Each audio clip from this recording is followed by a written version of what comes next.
Friends, എല്ലാവർക്കും മല്ലു സ്റ്റോക്കിലേക്ക് സ്വാഗതം. Jigarthanda double X അതിന്റെ സീൻ റിയാക്ഷൻ ആണ് നമ്മൾ ഇനിയിപ്പോ ഒരു 2-3 എപ്പിസോഡ് നമ്മൾ അതാണ് പ്ലാൻ ചെയ്യുന്നത്. അപ്പം ഇത് തിയേറ്ററിൽ ഞങ്ങൾ വനിതാ വിനിത തിയേറ്ററിൽ നമ്മൾ പോയി കണ്ടതാണ്. അപ്പം പോസിറ്റീവ് റിവ്യൂ ഒക്കെ കേട്ടിട്ടാണ് ഈ സിനിമ കാണാൻ പോയത്.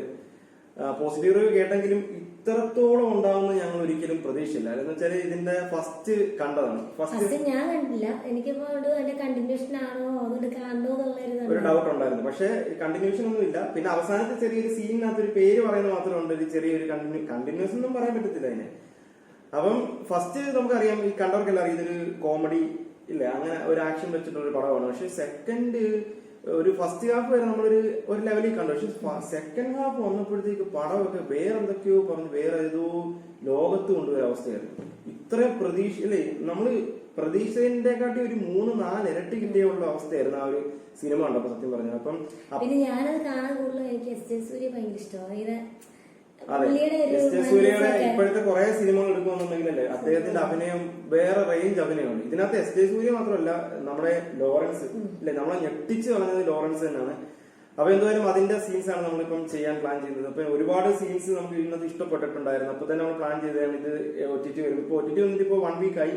എങ്കിലും OTT വരുമ്പോഴത്തേക്ക് നമുക്ക് ഇതിന്റെ റിയാക്ഷൻ ചെയ്യണമെന്ന് ആഗ്രഹം ഉണ്ടായിരുന്നു. അങ്ങനെ നമ്മൾ ഫസ്റ്റ് വീഡിയോ പ്ലാൻ ചെയ്യുന്നത് ഇതിനകത്തൊരു ഈ ഡയറക്ടേഴ്സിനെ സെലക്ട് ചെയ്യുന്ന സീൻ ഉണ്ടല്ലോ ഇല്ലേ. അപ്പൊ അതിനകത്ത് എസ് ജെ സൂര്യയുടെ ഒരു ട്രാൻസ്ഫോർമേഷനും പിന്നെ അതുപോലെ തന്നെ ലോറൻസുമായിട്ടൊരു കോംബോ സീൻ ഉണ്ട്. അവരുടെ തമ്മിലുള്ള ഫസ്റ്റ് കോംബോ കാണിക്കുന്നതാണ്.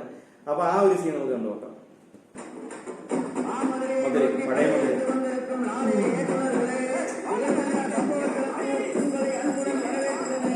இந்தியாவின் முதல் கருப்பு ஹீரோ நடிக்கும் வரலாற்று சிறப்புமிக்க பாண்டியா படத்தின் இயக்குனர்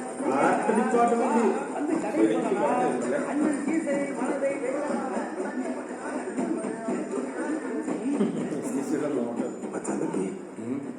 உலகத்தோட தீர்த்தவரிசையோட கூட்டம் பெருசா இருக்க.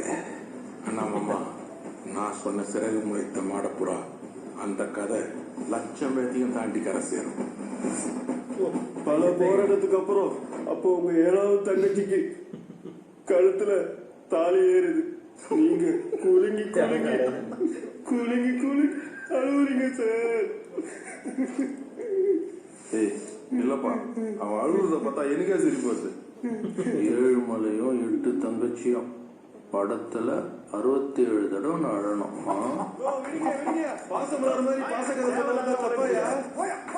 சிலை செதுக்குபவனே, என்னை பார். யார் அங்கே? நான் தான் கடவுள் பேசுகிறேன். நான் இன்னும் வாயை செதுக்கவே இல்லையே, அதற்குள் வார்த்தைகள் வருகிறது. டேய் கோபால, எனக்கு ரொம்ப ஆசைடா. സീൻ ക്രിയേഷൻ ഉണ്ട്.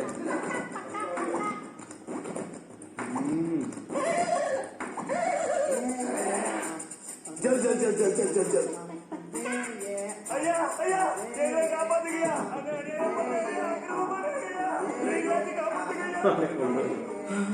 அத்தாடி, இவனாவன் போயிடலாம் மாமா.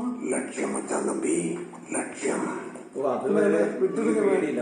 ஜோதிக்கு எனக்கு சம்பந்தம் இல்லைண்ணே. இந்த கதையில நீங்க தான் பாம்பு. என்ன பாம்பு? பாம்பு தெரியா படமா பண்ண நல்லா ஓடமுனே. மாடக்கூடா வேண்டாம், அந்த ஓசையுள்ளாக்குள்ள உங்களுக்கு சொல்லி.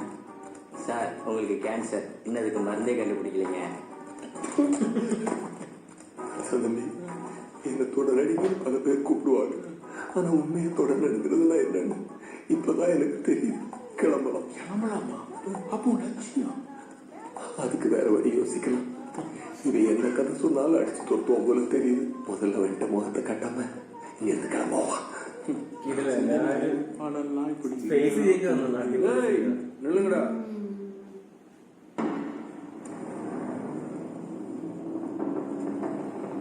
அண்ணா மாமா, முகத்தை காட்டியாதுன்னு வேற வழி இல்ல. காட்பாதல்ல சொன்ன மாதிரி மேக்குமே நான் பரி காட்டு. 3 பேர் பொறுமையா நிக்கிறான், உங்களுக்கு மட்டும் கொடுக்குற வேலையா? வெடி வெடின்னு ஓடுற. എന്തോ കയ്യിൽ വരാനല്ലേ வா, வந்து கதையை சொல்லு. തിരിയുന്ന സീന് എന്തോ. I am Ray Dawson, Tamil film director, Satyajit Ray Patra from Kolkata. Okay. Miss Oli sister, நான் சத்யஜித் ரேட் அசிஸ்டன்ட் டேரக்டரா ஒர்க் பண்ணிட்டு இருக்கும்போது அவர் ஒரு நாள் என்னை கூப்பிட்டு अरे साला मुझको लग रहा है तू एकदम तैयार हो गया जाओ मूवी करो அப்படின்னு ஆசீர்வாதம் பண்ணி என்ன படம் பண்ண சொல்லி அனுப்பிச்சு வச்சான். நம்ம வாழ்க்கையில் பண்ற முதல் படம் எப்படிப்பட்ட படமா இருக்கணும்னு நான் ஒரு வருஷமா யோசிச்சேன். ஒரு நல்ல முடிவுக்கு வந்தேன். அந்த முடிவு என்னன்னா நம்ம பண்ற முதல் படமே ஆஸ்கார் அவார்டு வாங்கணும்ன்றது. ஹாலிவுட்ல உங்களை மாதிரியே ஒரு வெள்ளக்கார ரவுடி அவனோட உண்மையான கதையை வச்சு எடுக்கப்பட்ட படம் காட்ஃபாதர் 1 and 2 அது 9 ஆஸ்கார் அவார்டு வாங்கியிருந்தது. அதே மாதிரி நம்ம ஊரில் பிறந்த கருப்பு கட்டி வைரம் மண்ணின் மைந்தன் ஒரு ராவான ரவுடியின் ரத்தம் தெரிக்கும் சேர்த்ததே படமா எடுத்து அதை ஆஸ்காருக்கு அனுப்பணும் சொல்லி நான் முடிவு பண்ணி வச்சேன். மதுரை நாளை ரவுடினாலே ஜில்தாண்ட சம்பவ கிளப் அந்த கிளப்போட தலைவன் த கிரேட் அலியர் சீசர் அப்படின்னு பல பேர் சொல்லி அதனால உங்களை சந்திச்சு உங்க சுயசரிதைய படமா எடுத்து அதை ஆஸ்காருக்கு அனுப்பணும் முடிவு பண்ணி இங்க வந்தேன். வந்த இடத்துல தான் தெரிஞ்சது பைலக் நீங்களும் டேரக்டர் தேடி நீ ஆடா அப்படின்னு ஒரு சுயவரமே நடத்திட்டு இருக்கீங்கன்னு என்னோட அசிஸ்டன்ட் துரப்பாண்டி அவன் தான் சொன்னான். அதான் லைன்ல நின்று உங்ககிட்ட என்னோட ஆஸ்கார் ஐடியா சொல்லலாம்னு நினைச்சேன். ஆனா இங்க கிரியேட்டர்ஸ் ஃபியூச்சர் டைரக்டர்ஸ் நீங்க வாடா போடான்றதும் கைய கால உடைக்கிறதும் மண்டேல கொட்டுறதும் இப்படி இரிட்டேட் பண்றத பார்த்து I hate you all and I don't like this illiterate behaviour. அதுல டென்ஷன் ஆயிட்டா நான் போறேன். சார் உங்களை தான் சார் டைரக்டர் ரேதாஸ் சார் வாங்க சார். எஸ் உட்காருங்க சார்.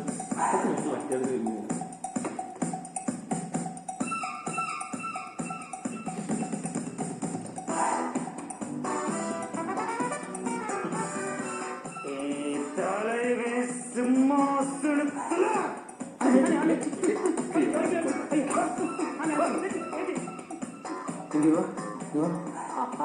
காலையில இருந்து எத்தனை பேருக்கு கதை சொல்லி சாவிச்சோம் கேட்டல. அங்க இங்க ஒரு ஒளிவட்டம் தெரியல. சிம்மாசனம் கொம்மாசனம்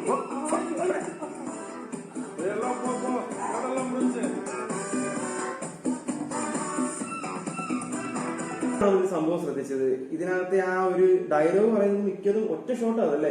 അത് ആ ക്യാമറ ആംഗിൾ ഇങ്ങനെ കറങ്ങി വരുന്ന ആ സീനകത്ത് ആ ഡയലോഗ് പറയുന്നത് ആ എക്സ്പ്രഷൻ ഇതെല്ലാം ഒറ്റ ഷോട്ടാണ്. നമ്മൾ അന്നേരം അത് ഇരുന്ന് കണ്ടപ്പോൾ ശ്രദ്ധിച്ചില്ലായിരുന്നു. ഇപ്പോഴാണ് ഇത് ശ്രദ്ധിച്ചത്. അത് ഭയങ്കര സംഭവം തന്നെയാണ് അല്ലേ. അത് ആ ഒരു അത്തരം ഡയലോഗാണ്. വേറെ ആക്ഷൻസോ അല്ലെന്നുണ്ടെങ്കിൽ അങ്ങനെ ഒന്നും കാണിക്കില്ല. അത്രയും ഡയലോഗ് കറക്റ്റ് ആയിട്ട് പറയണം, കറക്റ്റ് പൊസിഷനിൽ നിൽക്കണം ഇല്ലേ. ആ പൊസിഷനിൽ നിന്ന് ഡയലോഗ് പറയുമ്പോൾ തന്നെ രാഘവ ലോറൻസ് അദ്ദേഹത്തിന്റെ ആ ഒരു ലുക്കും വിടാതെ തന്നെ നിൽക്കണം. അതെല്ലാം കറക്റ്റ് ആയിട്ട് തന്നെ ഇതിനകത്തില്ലേ. നമുക്ക് നല്ല രസമുണ്ടായിരുന്നു ആ കോംബോയുടെ ആ ഒരു. ഇപ്പോഴാണ് അത് ഒരു പിടി കിട്ടിയത് സംഭവം. എന്തായാലും ഇതിനകത്ത് എനിക്ക് ഈ ഒരു സീനകത്ത് കൂടുതൽ സ്കോർ ചെയ്തേക്കുന്നത് നമ്മുടെ എസ് സൂര്യ തന്നെയാണ് അല്ലേ. പെട്ടെന്ന് എനിക്കിപ്പോഴും അവിടെ നല്ല കൈഡിയായിരുന്നു ആ ഒരു സീൻ. ആ സീൻ തിരിഞ്ഞപ്പോ എല്ലാവരും നല്ല കൈഡിയായിരുന്നു. പിന്നെ വന്നപ്പോ ഉള്ള ഒരു പേടിയും അത്യാവശ്യം ഈ കാർത്തിക് സുബ്രായന്റെ പടം നമ്മൾ നോക്കിയത് ഇപ്പൊ ആക്ഷൻ പടങ്ങൾ ഏത് മാസ പടം എടുത്തു കഴിഞ്ഞാലും അതിനകത്ത് ചെറിയ ചെറിയ കോമഡികളാണ്. അത് നല്ല രീതിയിൽ വർക്ക്ഔട്ട് ആകും ചെയ്യും. ഈ സിനിമയ്ക്കകത്തും എല്ലാം ആണ്. ഇപ്പം ഇമോഷണലി വരുന്ന സീൻ തന്നെ കുറച്ചൊക്കെ ഇടയ്ക്കൊക്കെ വന്നിട്ട് ഈ എന്താണ് ഈ കോമഡി ഒക്കെ ഇട്ട് അതൊക്കെ വർക്ക്ഔട്ട് ആക്കിയിട്ടുണ്ട്. ഇപ്പൊ ഈ സീനകത്തും നല്ല രസം അവര് പറയുന്ന സംഭാഷണങ്ങളാണെങ്കിലും. പിന്നെ ഇതിനകത്ത് ആർട്ട് വർക്ക് എടുത്തു പറയണം അല്ലേ. മധുര കാണിക്കുന്നതും പിന്നെ ആ ഒരു ചേരി പോലെ വരുന്നത് പഴയ മധുരയുടെ ഈ ചേരി പ്രദേശങ്ങളൊക്കെ കാണിക്കുന്നത് അതൊക്കെ സൂപ്പർ ആയിട്ടാണ്. ഈ സിനിമ ഉടനീളം ആർട്ട് വർക്ക് ശരിക്കും വളർത്തിയിരുന്നു. നമുക്കറിയാം എസ്പെഷ്യലി ഇതിന്റെ ആ ഒരു ഇന്റർവെല് കഴിഞ്ഞിട്ട് ഇല്ലേ ആ കാർഡും കാര്യങ്ങളൊക്കെ നമ്മൾ കണ്ടതാണ് ഈ സിനിമ. പിന്നെ അങ്ങോട്ട് വേറെ സംഭവങ്ങളൊക്കെയാണ് കാണിക്കുന്നത്. അപ്പൊ എന്തായാലും ഈ ഒരു സീൻ നമ്മള് ഒരുപാട് ഇഷ്ടപ്പെട്ടു. എന്ന് വെച്ചാൽ ഈ സിനിമ സ്റ്റാർട്ട് ചെയ്ത് കുറെ വന്നിട്ട് നമുക്ക് ഏറ്റവും കൂടുതൽ ഇഷ്ടപ്പെട്ട ഒരു സീനായിരുന്നു. ഈ സിനിമയ്ക്ക് ഒരു ജീവൻ തുടങ്ങിയത് ഈ ഒരു സീൻ മുതൽ അങ്ങോട്ടാണ്. അപ്പൊ എന്തായാലും നമുക്ക് ഇതിനകത്ത് കുറെ വീഡിയോസ് ചെയ്യാൻ കിടക്കുകയാണ്. അപ്പൊ മറ്റൊരു വീഡിയോ ആയിട്ട് വീണ്ടും കാണാമെന്ന് പറഞ്ഞുകൊണ്ട് നിർത്തുന്നു. Okay, by.